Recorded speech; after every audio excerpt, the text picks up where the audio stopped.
வச்சுட்டு ஆஃபீஸ் முடிச்சுட்டு வந்து எல்லோரும் தூங்கலாம் ரெஸ்ட் எடுக்கலாம்னு யோசிப்பீங்க. ஆனால் நான் அப்படி இல்லைங்க.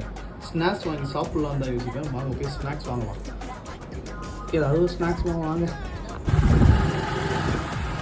ஆஃபீஸ்லேருந்து வரும்போதே பார்த்தா பெட்ரோலே இல்லை. போய் பெட்ரோல் போட்டு போயிடலாம். ஃபஸ்ட்டு எங்கே போனாலும் தள்ள வேண்டிய நிலைமை வந்துட போகுது.